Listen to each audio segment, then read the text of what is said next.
যে মামা ADRE result কেতিয়া দিব এডিআৰই ৰিজাল্টটো আমি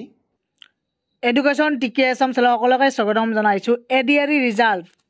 আৰু যিটো আমাৰ আছাম ডাইৰেক্ট ৰিক্ৰুটমেণ্ট আৰু ইয়াতে গ্ৰেড 4 গ্ৰেড 3 সকলোৱে পৰীক্ষা দিছিল ইয়াৰ ৰিজাল্ট সম্পৰ্কে প্ৰথমে আমাৰ মুখ্যমন্ত্ৰী হিমন্ত বিশ্ব শৰ্মা ছাৰে কেইদিনমান আগত কৈছিলে যে আমাৰ ফেব্ৰুৱাৰী লাষ্ট নহ'লে মাৰ্চৰ ফাৰ্ষ্ট উইকত সেই ভিডিঅ'টো আপোনালোকক মই দেখুৱাম বাৰু এতিয়া আমাৰ ৰিজাল্ট ডেট বুলি কওঁতে এক্সপেক্টেড ডেট আমি এতিয়া যদি ফেব্ৰুৱাৰী লাষ্ট মান্থতে তেনেহ'লে ফ্ৰাইডে যিটো মানে বাৰ থাকে শুক্ৰবাৰটো বা শনিবাৰ সেনেকুৱা সেই দুটা বাৰত তাৰমানে বহুত ৰিজাল্ট আগতে ঘোষণা কৰা হৈছিল সেইকাৰণে সেই দুটা বাৰ মাৰ্ক কৰিব পাৰোঁ কিন্তু লাষ্ট উইকত কোনটো কিমান তাৰিখ পৰে আপোনালোকে চাই যাব আৰু মাৰ্চৰো তেনেকুৱা ফাৰ্ষ্ট উইকত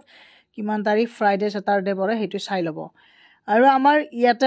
আমি জানো যে যিহেতু আমাৰ ahead of the panchayat election CM said ADRE result 2024 the result of the Assam direct recruitment examination ADRE is expected by February end or the first week of March 2025 গতিকে সেই ভিডিঅ'টো আপোনালোকক যে মামা এডিআরই ৰিজাল্ট কেতিয়া দিব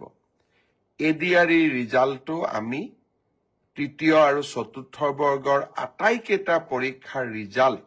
আমি ফেব্ৰুৱাৰী মাহৰ শেষৰ ফালে বা মাৰ্চ মাহৰ প্ৰথম সপ্তাহতে দিবৰ বাবে আমি চেষ্টা কৰিম ইতিমধ্যে এই গোটেই প্ৰচেষ্টাবোৰ আৰম্ভ হৈছে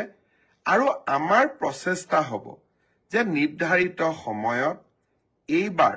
আমি প্ৰতিশ্ৰুতি দিয়া অনুসৰি 30,000 নিযুক্তি আমি যাতে সমাপন দেখুৱাইছোঁ গতিকে ফ্ৰাইডেটো মাৰ্ক কৰিব পাৰে মানে আপোনালোকৰ এতিয়া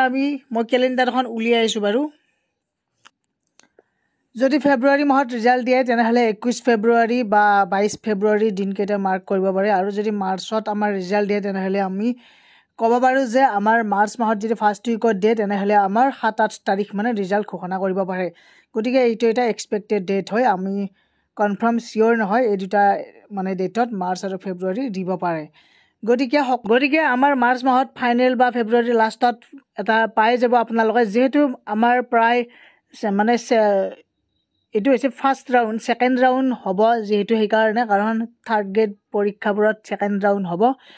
গতিকে আমাৰ সোনকালে ৰিজাল্ট ঘোষণা কৰিব 10 মে'ত যিহেতু আমাৰ নিযুক্তি দিবই ইফালে ইলেকশ্যন গতিকে সকলোবোৰ ক্লিয়াৰ হৈ যাব গোটেইবোৰ আৰু বিভাগীয় কৰ্তৃপক্ষ নিজৰ কৰ্তব্যবোৰ সকলোৱে পালন কৰি গৈ আছে ইমান খেলিমেলি নালাগে কাৰণ আজিকালি আমাৰ অসমত এমপ্লয়িৰ সংখ্যাও বাঢ়িছে সেইকাৰণে গতিকে সকলোৱে শ্বেয়াৰ কৰি দিয়ক ভিডিঅ'টো আৰু ছাবস্ক্ৰাইব কৰি বেল আইকনটো প্ৰেছ কৰি ৰাখিব ধন্যবাদ থেংক ইউ